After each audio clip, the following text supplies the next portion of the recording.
Why did I go to Berlin? I have tried in vain to find a logical answer to this question. My departure from Warsaw left me in a complete vacuum. The money I had earned in Poland could last 2 or 3 months. I rented a room with a bath at the Hotel Bellevue, Potsdamer Platz. I wanted an escape. I seemed to be waiting for something to happen to wake me from a kind of torpor.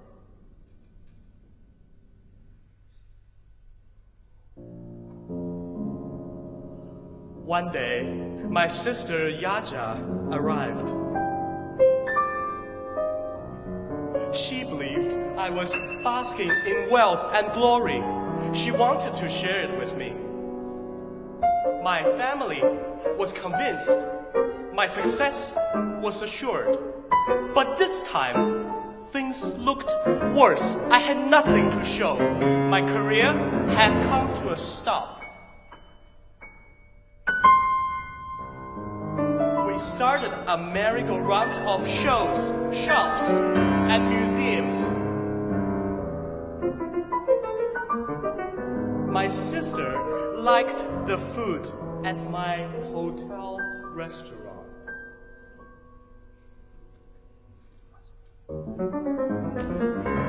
My hotel bills were overdue. I had only a small sum left. The only person who could understand was Jarochinsky. He knew all the facts.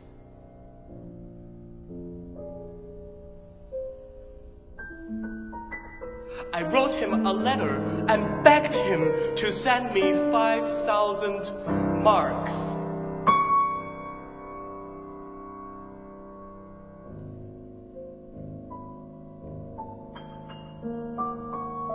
Without his help, I wrote, it was the end. I was standing on the edge of an abyss.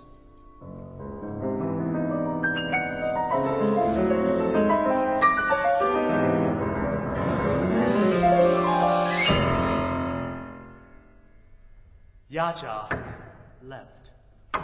I felt alone. My credit at the restaurant was cancelled. No news from Jarochinsky. I felt as if I were drowning and yelling for help. Waiting for his answer was agonizing. I told the hotel that the money I expected was coming any day. My diet consisted now of a Würstel at Aschinger's automat for lunch, and the same menu for dinner. And the rest of the day, a vague fumbling for some right notes on the piano and a chronic state of despair.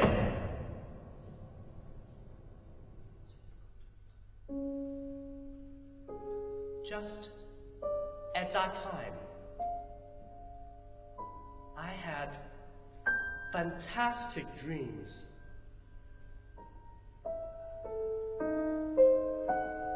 I was famous composer. I conducted my new symphonies, which was received with endless ovations. All the beautiful women were at my feet. I fought battles for Poland. I saved Jews from persecution. I was fabulously rich.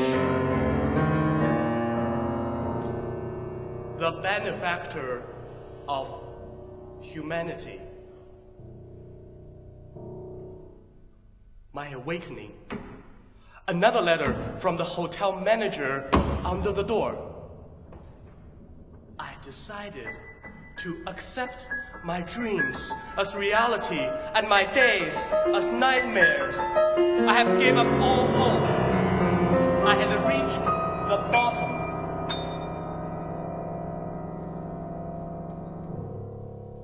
I prepared for the finish. I took out the belt from my old worn-out robe and fastened it to the clothes hook in the bathroom. I put up a chair, secured the belt on the hook, and put it around my neck. As I pushed the chair away, the belt torn apart, and I fell on the floor with a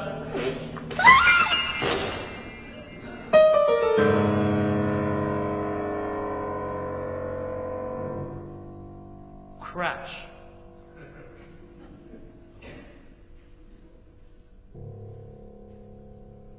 I cried bitterly. Then I staggered to the piano and cried myself out in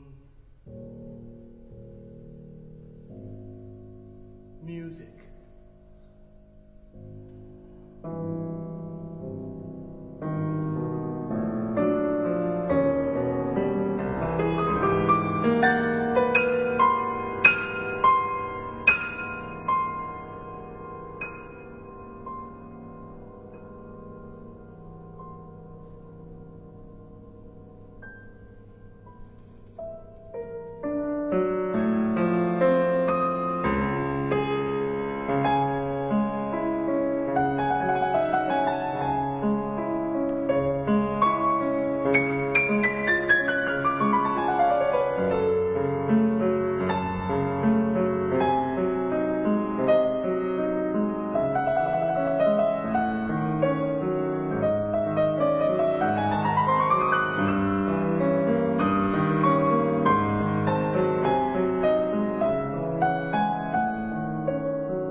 Music, you are the one who on that day brought me back to life.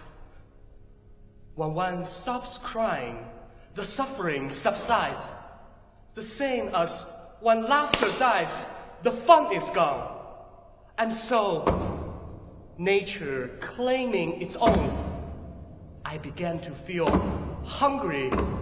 This time, I shall have 2 sausages. I decided. Out in the street, however, a sudden impulse made me stop. Something strange came over me, call it a revelation or a vision.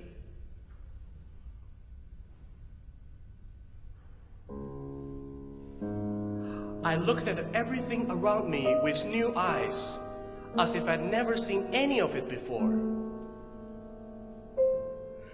The street, the trees, the houses, dogs chasing each other. And the man and the woman all looked different. And the noise of the great city. I was fascinated by all. Life seems beautiful and worth living, even in a prison or in a hospital, as long as you look at it that way.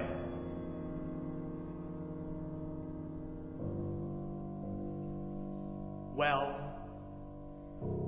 on that night, right there in the street, I discovered the secret of happiness, and I still cherish it.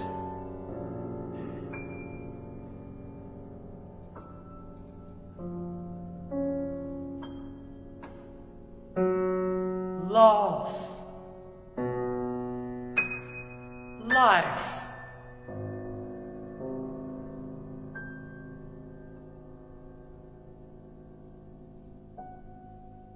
for better or for worse, without conditions.